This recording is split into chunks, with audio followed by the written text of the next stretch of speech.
गोर लगै छी, अपना सबके मिथिला संस्कार पर स्वागत करै छी। एकटा बेटी विवाहक गीत दै छी, से सुनू।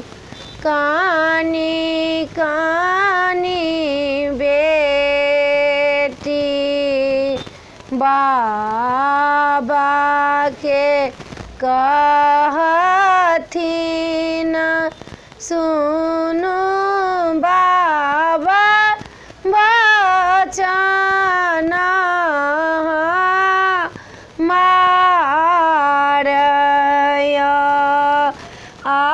अपना खूटा सँ बाबा का में बान्हब, बेटी भेलनी आई भार, खूटा सँ खोली बाबा का खूटा देबनी, खूटा के चीनिया लेबय,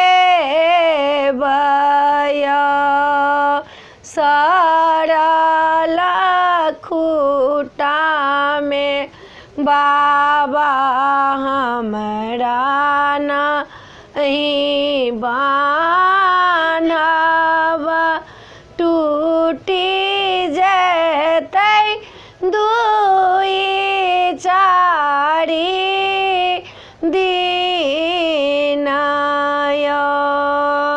पढ़ल लिखल खूटा में हमारा जे बान्हब, बात ही मानथिन मोर, मूर्ख खूटा में बाबा हमरा बानी देबै, मारत बिनु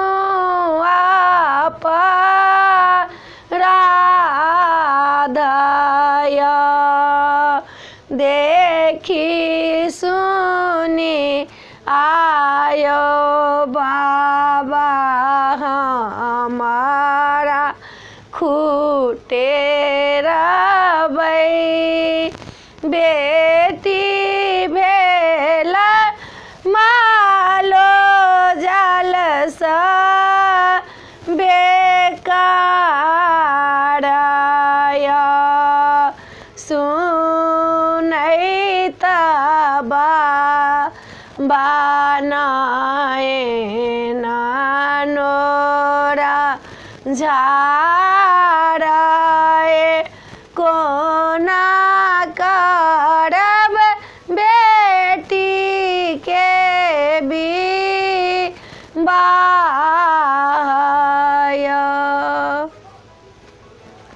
वीडियो में आ छल बेटी के विवाह गीत छल। ठीके, मालो जाल से बढ़ के लोग बेटी के बुझे छै, जे खूटा में मोन भेल तै खूटा में लोग बांध दै छै बेटी के। बेटी के आब जेना मेह में दाउन होइ छै तेना दाउन होइत रहे छै। सोच समझ के बेटी के विवाह करब, बुझ के विवाह करब। अपने सबके ई गीत नीक लागत तऽ चैनल के सब्सक्राइब करऽ नहीं बिसरबै, जरूर सब्सक्राइब करबै, लाइक करबै, कहबै जरूर। जय मिथिला, जय माता जी।